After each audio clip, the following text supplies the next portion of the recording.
Playground. By Andy Pearson. Copyright 2024. Their lips came apart slowly, each molecule gripping tightly to its opposite.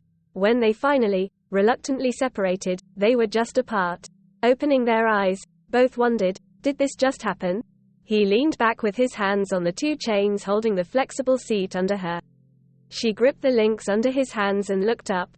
Looking at his happy, confused face, she arched back and swung slightly toward him. Releasing his grip, he stepped back and pushed on her extended feet, sending her further away as her legs curled under the seat. When she reached the apex, she uncurled her legs and leaned back. The swing accelerated downward. She laughed with her red hair streaming behind her. The man stepped back as he reached up and grabbed her outstretched legs. Running with her toward the bottom of the arc, he stepped aside and she rocketed past him, heading for a new high point. At the crown, she leaned back to view the planet upside down. There you are. She giggled happily as gravity took control and pulled her back along the chain-prescribed parabola. She felt his hands grip her waist and give her a push back toward the sky. Here I am, he said, reluctantly parting with her as the forces sent her upward. He watched her legs shoot skyward, toes pointing straight up. At the moment of apogee, she was weightless. He watched her red hair floating in the sky and saw her blue jeans rise slightly from the rubber seat containing her. She swung groundward and he pushed one more time. She kicked hard and the chains loosened at the apex. For one moment, she was refusing gravity. But gravity reasserted and the chains gave a little chunk clink noise as the mutually attracting force was suddenly back, but they held. Stepping back, he watched as she came to earth and the swing stopped with her feet scratching in the two grooves worn in the dirt below the swing. She stood up and looked again at him. So, he began. Look, monkey bars, she said, grabbing his hand and pulling him behind her. Monkey bars, he said, acquiescing to the linear acceleration. She let go and grabbed a piece of the dome shape made of fitted pipe bound together in a spider web fashion. She scrambled up the curve until she was sitting with her legs dangling into the open space underneath. He followed. When he was sitting next to her, shoulder to shoulder, he dangled his legs into the space, each now looking a different direction. So, he started again. When I was younger, I could swing upside down by my knees, she said, tipping backward. Her red hair followed the arc of her head, then her knees were skyward. He looked down at her and then tipped himself backward. Hanging upside down, shoulder to shoulder, they gently oscillated as their faces reddened. About what happened, he started in a slightly garbled voice. She turned and looked at him, her hair hanging down. She watched his ball cap slip from his head and plop onto the dust under the dome. When I was kid, I always wanted to be a gymnast. I tried and tried, but as you can see, she said, swinging her arms around herself, I am not the type. I loved swinging and climbing, but gymnastics never stuck. Anyway, he said, twisting his head to see her. You know what else I liked as a kid? She interrupted. What? I liked teeter-totters. She grabbed the bar near her knees and swung to the ground. Turning her head sideways, she peered at him and then scampered through the metal spider web. He dropped to the ground and struck his head on a piece of steel web while straightening himself. Rubbing the spot and grabbing his hat, he slipped through the pipes to follow her. She was sitting legs akimbo on the end of a two-pipe teeter-tooter. The pipe was the same gray-silver steel pipe used to make the spider web and the swings. She had her hands on the small pegs alongside the pipes. Smiling at him, she nodded her head to the empty seat at the opposite end. He straddled the pipes and settled on the small seat. With his legs extended, they sat level with a small up-down bounce motion. I'm thinking that there might be a weight distribution issue with this simple machine. My end seems to be decidedly heavier, he said as he bent his legs and she rose slightly in the air. He flexed his legs and she could touch the ground. Yes, I see that, but I wonder if I pushed off, and she did, and he allowed himself to sink to the ground. Once the motion stopped, he relaxed and the simple lever stayed fixed at his end. Now then, he said, looking up the slope at her. About what happened? That's not fair, she said with her legs swinging. Possibly not fair, but solid physics. So about what happened at the swings? She started to interrupt, but he held up one hand. Looking up at you, I see the night's first star. A light pushing through darkness. I am not a star, she said, looking at the pipes. You shine light into my world. Thus, a star. She quietly pondered, as he was forming words. But what about, you know? She asked. About? He encouraged her. Can we still be, you know, us if what happened, happened? First, what happened happened and it was wonderful. Secondly, this could be us. Not the same us, a better us. A complete us.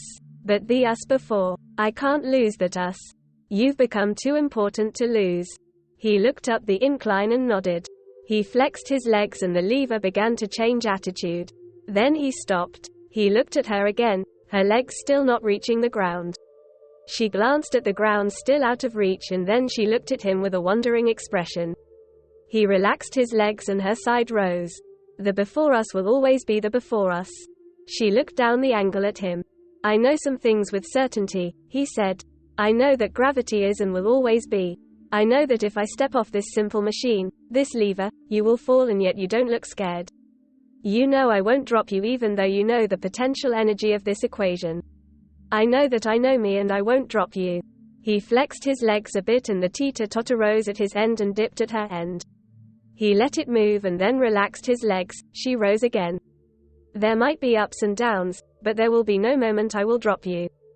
How do you know I won't drop you? She replied. He pushed off and let her end ease to the ground. His feet were now hanging free as hers touched.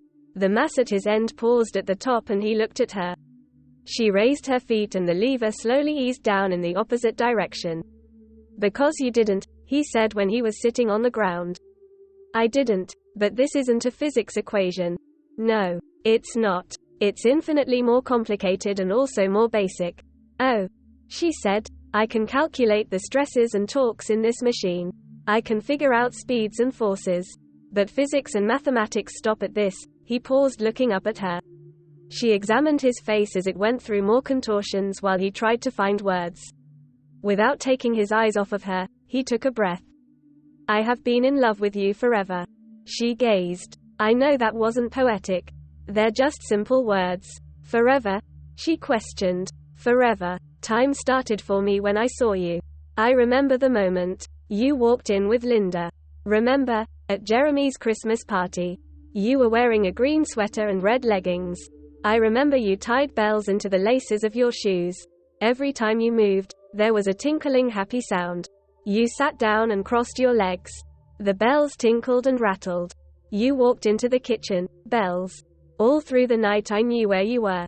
I remember you didn't notice me, but that was okay. I was in the same space and time as you and that was enough. Since then, every time I hear a bell, I think of you. There are a lot of bells in this world. She laughed. Why didn't you say something? Something before now, that is. He eased up and the lever rocked slightly. Well, I tried several times, but your orbit, he said. That's physics and math again. No more physics. No more math. Okay, but that's where I feel the safest. I know the rules and they're constant. No surprises. Well, not many. That dark matter thing is still not working out right. You're delaying and talking physics again. Right. Sorry. Why? Fear. Well, I was. It's that. Quote. I'm waiting, she said. The fact that you always had a following, he croaked. A following? What is a following? Well, let's be honest. You haven't lacked for pursuers. There was always some guy pursuing you. I always felt like a free electron around. Sorry, no physics. I didn't think I could compete or have a chance. I was just happy to be around you, in your orb. Sorry, physics again. So what happened tonight? Tonight you weren't afraid. I was. I am afraid, but I'm more afraid of not. No matter how this moment, this night goes, I will forever hear bells. I know that. There was quiet. They could hear the occasional squeak of the swings moving gently in the breeze. Tonight, while we sitting on the swings talking, I saw you sitting there. I saw you sitting there. Suddenly, I felt outside of myself. Like I was looking down on someone else. That someone else inside of me got up and kissed you. Someone else? It sure looked like you. And if I remember correctly, your swing was empty. She grinned at him. Well, yes. And then I kissed you, and when I did, I was back inside myself, a better self.